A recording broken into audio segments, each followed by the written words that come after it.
Sunday, Chief Twit Elon Musk made a claim that if Donald Trump is not elected, there will never be elections again. Oh my God. Now, he writes this. Very few Americans realize that if Trump is not elected, this will be the last election. Far from being a threat to democracy, he is the only way to save it. Right. Okay. So you know why people call Donald Trump a threat to democracy, right? Because he tried to overturn the results of an election based on a lie. Oh, massive voter fraud, massive voter fraud. There was no massive voter fraud. All right. And by the way, I'm not just talking about the Capitol riots, right? Which is bad enough. No, I meant pressuring Mike Pence, his vice president, to not certify the election results. Also calling, members of state legislatures, people, secretaries of state, Brad Raffensperger, into, not certifying the election results. And of course, there's the fake elector plot. I mean, come on. Tried to overturn the election. But no. It's Donald Trump is not, he is the only way to save democracy. Yes, that's it. I'm a very smart person. No. But he continues. He says, well, let me explain. If even 1 in 20 illegals become citizens per year, something that the Democrats are expediting as fast as humanly possible, that would be about 2 million new legal voters in 4 years. The voting margin in the swing states is often less than 20,000 votes. That means if the Democratic Party succeeds, there will be no more swing states. Wait, hold on. Okay. What's undemocratic about having a pathway to citizenship for people who live and work here that pay taxes and help with the local economy? And by the way, pathway to citizenship, he's like, in 4 years, they're expediting the process. No, they're not. No, that's not reality. Now, here's the thing, though, okay? So I don't see an issue with ensuring that people who come to live and work here can become citizens. I mean, isn't that what you did, Elon? Just saying. Now, that said, unlike a lot of other companies, to be fair, Musk hasn't actually exploited immigrant labor. In fact, he actually got in trouble for discriminating against people who are asylees, right, and refugees, people who have been granted asylum and have refugee status. In fact, according to Assistant Attorney General Kristen Clark of the Justice Department's Civil Rights Division, their investigation found that SpaceX had failed to fairly consider or hire asylees and refugees because of their their citizenship status, and imposed what amounted to a ban on their hiring regardless of qualification, in violation of federal law. So federal law says, well, hey, if you want to hire somebody who is an asylum seeker or who has been granted asylum, who is a refugee, go ahead. I mean, especially if they're qualified, why wouldn't you hire them? But this guy says, no, I'm not going to hire them. They come from another country. So did you. It's ridiculous. But here's the thing, he continues. He says, moreover, the Biden-Harris administration has been flying asylum seekers who are fast-tracked to citizenship directly into swing states like Pennsylvania, Ohio, Wisconsin, and Arizona. It is a surefire way to win every election. That's actually not true. Again, they're non-citizens, they can't vote. But there's another lie in there, and that's to claim that the Biden-Harris administration is directly flying people into Ohio. Oh my God, the asylum seekers, they're getting flown in. No, they're not. They have, for one, they're here legally, as I said, but they also have something called the freedom of movement, freedom to travel throughout the United States. And generally, where do they tend to go? Where there are jobs. So now Ohio was a good example in Springfield, right? So there were jobs there that hired Haitian migrants. All right. And again, these are people, asylum seekers from Haiti, because Haiti had been not only devastated by hurricanes, but also there's a lot of political instability, corruption in the government. The president was just assassinated not too recently. So, I mean, they got some issues, right? And so a lot of people came over from Haiti and were like, all right, we need to seek political asylum. And they were granted political asylum. And some of them decided to go to Ohio because they heard that there were jobs there. And so what happened is that they got jobs. Other Haitian migrants heard about jobs in that community and went and moved there as well and created a sizable Haitian community. So now, along with that, of course, comes growing pains, right? Logistical issues, stress on the healthcare system, the normal stuff that happens when a community tends to grow fairly rapidly. But that's nothing that they can't be able to manage in time. In fact, what's going on in Springfield is a revitalization of that community, which was previously falling apart.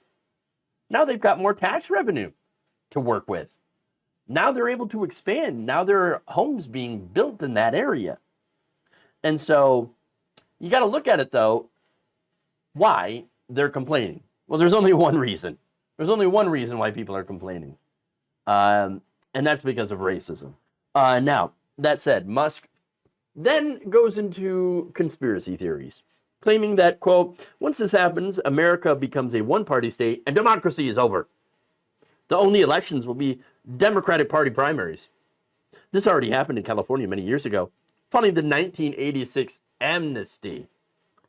The only thing holding California back from extreme socialism and suffocating government policies is that people can leave California and still remain in America. Once the whole country is controlled by one party, there will be no escape. Everywhere in America will be like the nightmare that is downtown San Francisco. All right, so that's Elon Musk. What he sounds like is great replacement theory, which of course is an anti-Semitic conspiracy theory where the Jews, George Soros, okay, who allegedly controls the Democratic Party, is bussing in or flying migrants in who will only vote for Democrats. Wait, what? Oh, and will replace Americans somehow. It doesn't make any sense, but these anti-Semitic conspiracy theories often don't. Now, this unhinged response from Elon Musk comes after Representative Mike Lee claimed that the Department of Justice is suing Alabama for trying to remove non-citizens from their voting rolls, right? Now, here's the thing. Is there a DOJ lawsuit against Alabama? Yes, there is. On August 13th, Alabama GOP Secretary of State Wes Allen announced, and he's a Republican, that he had begun a process of removing 3,251 individuals previously identified as being non-citizens from the state's voter rolls. Oh no, what are they doing in the voter rolls? Well, non-citizens can't vote. So even if they're on the voter rolls, that doesn't mean that they can vote.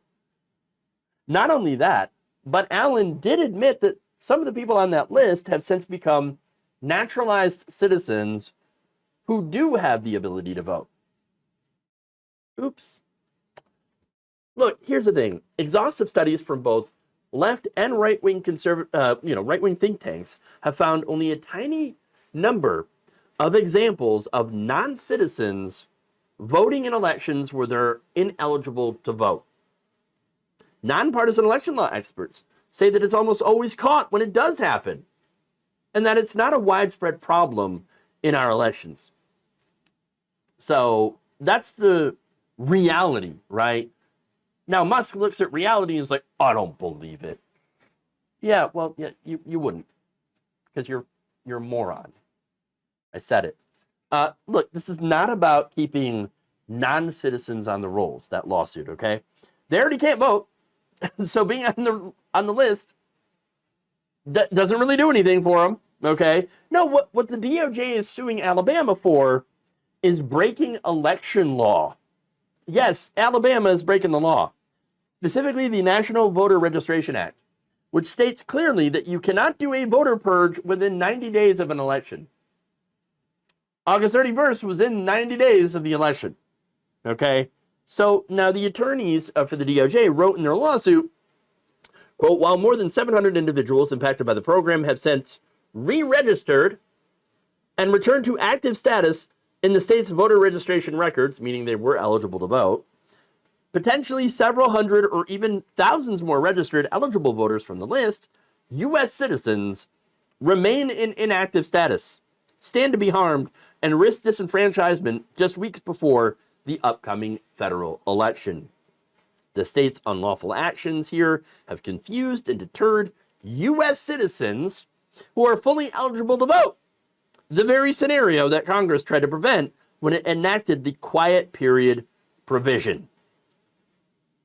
States like Alabama are more error-prone than other forms of list maintenance. So states that do what Alabama is doing, okay? Look, here's the thing.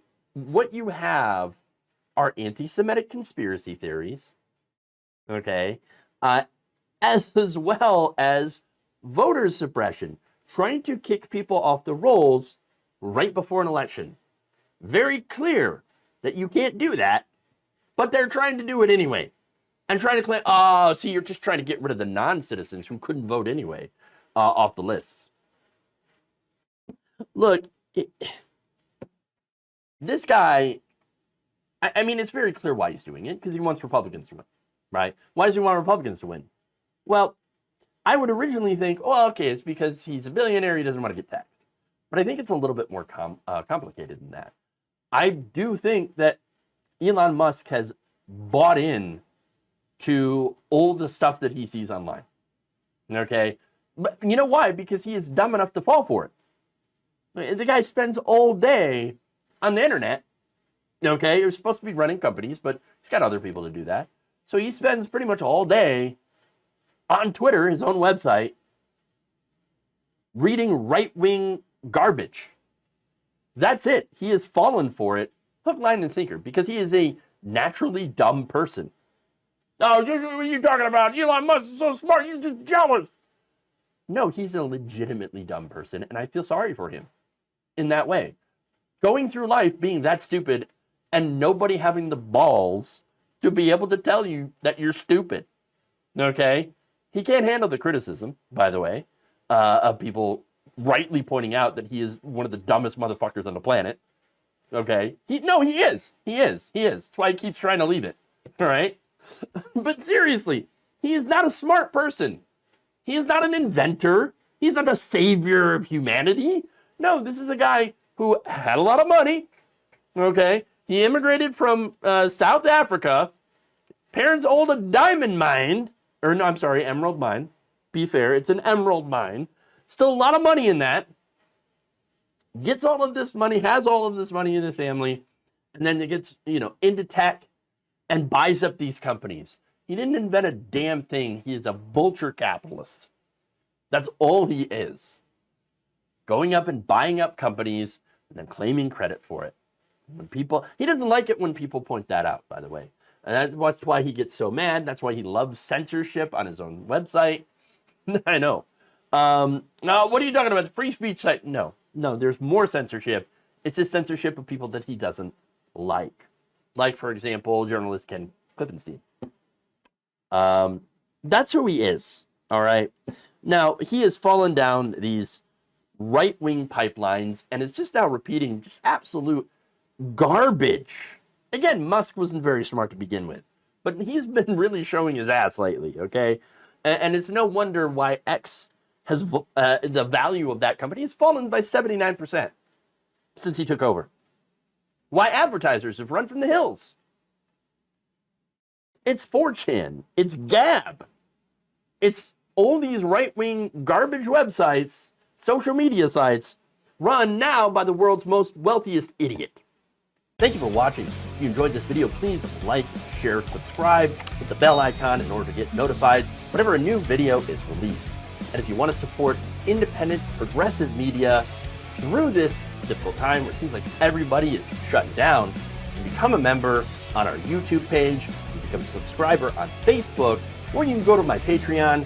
It's patreon.com/Jeff Waldorf. Thank you.